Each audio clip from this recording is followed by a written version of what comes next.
नमस्कार साथियों, आप सभी लोगों का हमारे YouTube चैनल किरण ग्लोबल इंस्टीट्यूट पे आप सभी लोगों का स्वागत है। आज हम सभी लोग वायुमंडल की संरचना के बारे में जानेंगे। ये बहुत ही इम्पोर्टेंट टॉपिक है। जैसा कि आप सभी लोग जानते हैं, हर एग्जामों में यहाँ से यहाँ प्रश्न बनना निश्चित होता है, क्योंकि ये वायुमंडल ऐसा टॉपिक है जिससे पूरी दुनिया टिकी हुई है। तो हम पहले जानेंगे वायुमंडल होता क्या है। वायुमंडल का मतलब विभिन्न गैसीय समूहों के योग को ही हम लोग वायुमंडल कहते हैं। अब थोड़ा सा हम इसे अलग से जानने का प्रयास करेंगे कि ये जो वायुमंडल है इसमें निम्नलिखित प्रमुख गैसें हैं, जैसे नाइट्रोजन जिसका परसेंटेज है 78%। उसके बाद आता है ऑक्सीजन, यह आपका है 21%। और उसके बाद आता है कार्बन जो है 0.03%। और उसके बाद आता है आर्गन जिसका परसेंट है 0.93%। यह इतना महत्वपूर्ण गैसें हैं और भी गैसें हैं अप्रॉक्स लगभग, लेकिन ये सबसे इम्पोर्टेंट रोल निभाता है वायुमंडल में, क्योंकि किसी पेड़ की वृद्धि के लिए नाइट्रोजन की बहुत ही अति आवश्यकता होती है। अगर नाइट्रोजन की कमी हो जाए तो जो भी पौधे होते हैं वो अपना ग्रोथ करना बंद कर देंगे। और सबसे इम्पोर्टेंट गैस है ऑक्सीजन, जिसे हम लोग जीवनदायिनी गैस कहते हैं। और CO2 जो है, कहने के लिए तो हम लोग कहते हैं कार्बन डाइऑक्साइड, ये बहुत हानिकारक होता है, लेकिन यह कार्बन डाइऑक्साइड यह हानिकारक है, लेकिन जब अपने नियत मात्रा से अधिक हो जाए, क्योंकि यह हमारे पृथ्वी को एक तरह से हीट प्रदान करता है, सुरक्षा प्रदान करता है। इतनी बातें हम लोग जान गए। अब हम लोग थोड़ा सा इसकी संरचना के बारे में अगर जानकारी लें तो देखेंगे ये हमारी है पृथ्वी, ये हमारी पृथ्वी है, ये हमारी पृथ्वी है। और पृथ्वी से अगर हम ऊपर की तरफ जाते हैं तो इसकी संरचना की बात करें तो सबसे पहला जो परत है उस परत का नाम है क्षोभ मंडल,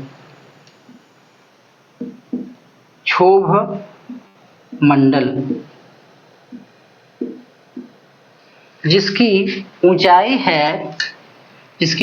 है 8 से 18 किलोमीटर। 8 किलोमीटर का मतलब यह पृथ्वी से ऊपर की तरफ जो हम लोग जाएंगे तो ये 8 किलोमीटर, और ये 18 जो है ध्रुवों से है। अगर ध्रुवों से अगर लंबाई की बात की जाए तो 18 किलोमीटर। ऐसा क्यों है? जैसे ये आपकी पृथ्वी है, ये पृथ्वी है, यह है आपका है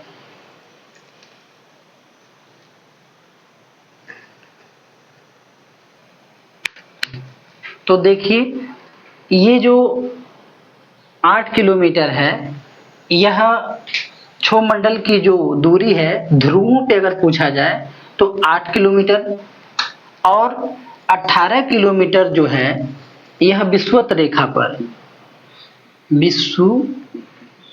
विषुवत रेखा। तो अब आप लोगों का एक प्रश्न बनेगा यहाँ कि क्षोभमंडल की जो ऊंचाई है विषुवत रेखा से कितना पड़ेगा, तो 18 किलोमीटर, और ध्रुवों से 8 किलोमीटर। रीजन ये है कि यहाँ जो ये जो क्षेत्र है, इस क्षेत्र को हम लोग विषुवत रेखा कहते हैं, विषुवत रेखा कहते हैं। और यहाँ पे यह जो सूर्य का प्रकाश होता है एकदम सीधे पड़ता है, जिस कारण से यहाँ का जो वातावरण होता है गर्म होता है और हल्का होता है। इस कारण से यहाँ की जो हवाएं हैं ऊपर हो जाती हैं और यह है आपका है ध्रुव। अब यहाँ पे दोनों ध्रुवों पे हमेशा बर्फ जमा रहता है और जिस कारण यहाँ पे जो गैस होते हैं उसका घनत्व ज्यादा होता है, इसलिए इसकी यहाँ से ध्रुव से ऊंचाई अगर पूछा जाए क्षोभ मंडल की तो 8 किलोमीटर है। अब और इसके बारे में जानते हैं हम। यह जो क्षोभ मंडल ये बहुत ही इम्पोर्टेंट परत है हमारी पृथ्वी का, क्योंकि इसी क्षोभ मंडल में ही मौसम संबंधी घटनाएं, यह आप लोगों को हिंट के तौर पे लिखते जा रहे हैं, मौसम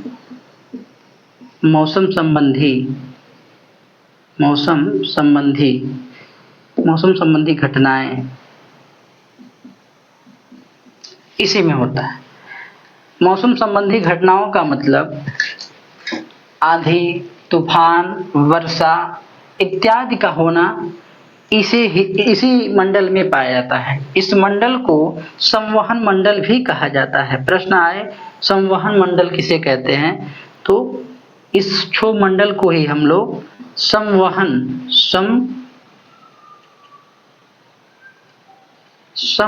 मंडल भी इस परत को हम लोग कहेंगे। तो अब इसके ऊपर अगर हम और आगे बढ़े तो यह एक और परत आता है जिसका नाम है समताप मंडल।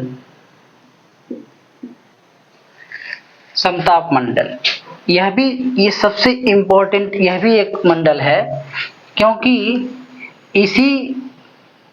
इसी के ऊपरी परत में आपका एक कह सकते हैं सुरक्षा कवच गैस, जिसका नाम है ओजोन गैस।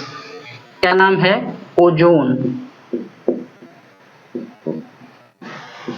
इसी समताप मंडल में ही ओजोन परत गैस पाया जाता है। इसका काम क्या है? इसका काम ये है कि जो सूर्य है और सूर्य से जो हानिकारक किरणें, अल्ट्रावायलेट किरणें जो हमारी पृथ्वी पर आती हैं, यह समताप मंडल में जो ये ओजोन परत है इसको क्या करता है, यह सोख लेता है और जो हानिकारक किरणें पृथ्वी पर आ रही थी उसको यहाँ से आने तक यह गैस जो है रोक देता है, आने नहीं देता है। इसलिए इस पृथ्वी पर जो रहने वाले मानव हैं उनको यह एक तरह से कहें सुरक्षा प्रदान करता है। अगर यह गैस नहीं रहता तो इस सूर्य से जो अल्ट्रावायलेट किरणें निकलती हैं या सीधे पृथ्वी पर आ जाएंगी और पृथ्वी पर आ जाने से जो भी मनुष्य हैं, जो भी जीव जंतु हैं, उनके शरीर पर यह बहुत बुरा असर डालेंगी। और बुरा असर डालने का मतलब एक प्रकार का रोग होगा जिसका नाम होगा त्वचा कैंसर। और यह जो गैस है यह समताप मंडल में धीरे धीरे यहाँ पे कमी आ रही है। कमी आने का मतलब ये है, ऐसा क्यों हो रहा है, क्योंकि इस पृथ्वी पर रहने वाले जो भी मानव हैं, जो भी साइंटिस्ट हैं, अपना जो भी प्रयोग करते हैं, जैसे रॉकेट को लॉन्च करना, एरोप्लेन को उड़ाना, और खास करके जो मानव हैं वो शीतलन करने वाले उपकरण का उपयोग करना। शीतलन का मतलब ये होता है कि जो ठंडा करने वाले यंत्र होते हैं उनसे एक गैस निकलता है, उस गैस का नाम है CFC, जिसे हम कह सकते हैं क्लोरोफ्लोरोकार्बन। यही जो CFC है इस ओजोन परत को धीरे धीरे निष्क्रिय बना रही है। अगर ऐसे ही चलता रहा तो यह जो ओजोन परत है इसमें कमी आएगी। कमी आने के कारण अभी आपको हम पीछे चर्चा कर चुके हैं, अगर कमी आई तो जो भी अल्ट्रावायलेट किरणें हैं यह यहाँ पृथ्वी तक आ जाएंगी और मनुष्य को अपने प्रभाव में ले लेंगे। इसकी जो दूरी है अगर देखा जाए इस पृथ्वी से 18 से 50 किलोमीटर, इसकी जो ऊंचाई है 18 से 50 किलोमीटर। इसमें एक और क्या खास बात है समताप मंडल में, यहीं पे जो जेट विमान होते हैं, जेट विमान यहीं पे अपना उड़ान भरते हैं। जो जेट विमान होते हैं, जो एरोप्लेन होते हैं, जो अपना उड़ान भरते हैं इसी मंडल में भरते हैं। क्योंकि खास बात यह है इस मंडल की कि यहाँ पे किसी भी प्रकार का कोई मौसमी संबंधी घटनाएं नहीं पाई जाती हैं। तो यहाँ पे अगर हम एक शॉर्ट में लिखें, मौसम कोई भी किसी भी प्रकार की मौसम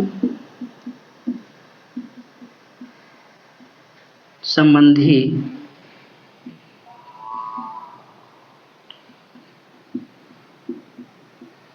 घटनाएं नहीं पाई जाएंगी। अर्थात किसी भी प्रकार की मौसम संबंधी घटनाएं इस मंडल में नहीं पाई जाएंगी। इस वजह से जो वायुयान होते हैं अपना उड़ान इसी मंडल में भरते हैं। जैसा कि जो बच्चे होते हैं और देखते कहते हैं बारिश हो रही है फिर भी जहाजें उड़ रही हैं। अब आप लोगों को हमें लगता है यह कारण पता चल गया होगा कि ये बारिश भी होता है और यहाँ पे जो आपका वायुयान होता है वो उड़ान भी भरता है। ठीक ऐसे ही इसके ऊपर अगर हम बढ़ते हैं तो 50 से 80 किलोमीटर पे एक और परत आता है जिसे हम लोग कह सकते हैं मध्य मंडल, मेजोस्फेयर जिसे कहेंगे, मेजोस्फेयर। इसकी सबसे खास बात क्या है यहाँ पे इस मंडल की, जो हमारा यह ब्रह्मांड है और हमारे वायुमंडल से आप देखेंगे कि जो उल्का पिंड आते हैं और आकर के यहीं पे टकराते हैं इस मंडल में और यहीं पे खत्म हो जाते हैं। जैसा कि आप सभी लोग कभी भी अपने छत पर जब सोते होंगे तो देखते होंगे कि कुछ ऐसे चमकते हुए आएगा और अचानक वह लुप्त हो जाता है। तो यह इसी मंडल की वजह से होता है। जो भी उल्का पिंड आते हैं यह जो मध्य मंडल होता है, मध्य मंडल यहीं पे उनको समाप्त कर देता है। अन्यथा अगर यह समाप्त नहीं करता तो पृथ्वी तक आ जाता और यहाँ आकर के कि पृथ्वी से टकरा जाता, और टकराने का मतलब पृथ्वी पे ही कोई बहुत बड़ा हादसा हो जाता। ठीक इसके ऊपर हम और बढ़ें अगर तो 80 से एभव 80 से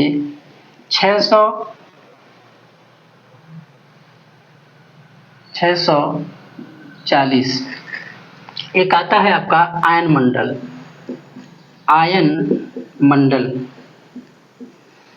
मंडल। इसकी सबसे अच्छी और खास बात यह है कि जो हम लोग अपने अपने घर में टीवी चलाते हैं और पहले जो रेडियो का उपयोग होता था, यहीं पे यह परत जो वहां से सिग्नल भेजा जाता है, यह सिग्नल को क्या करता है, यहीं से रिफ्लेक्ट कर देता है।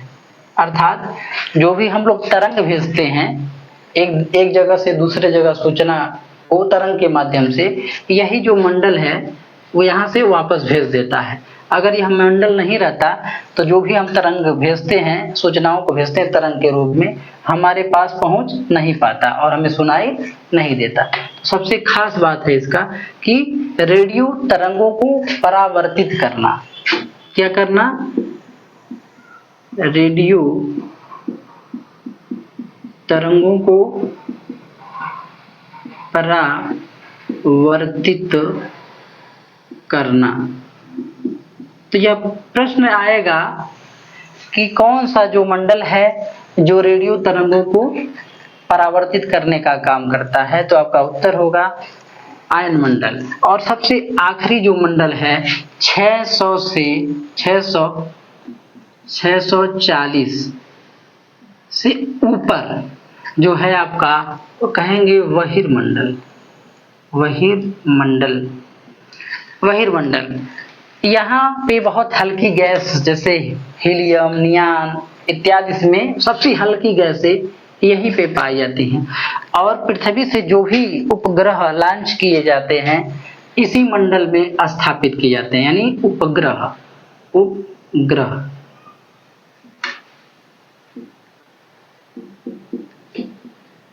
तो इस बहिर्मंडल में ही उपग्रह को स्थापित किया जाता है और यहीं से वह उपग्रह पूरे पृथ्वी का चक्कर लगाता रहता है और पूरी सूचनाओं को पृथ्वी पर भेजता रहता है।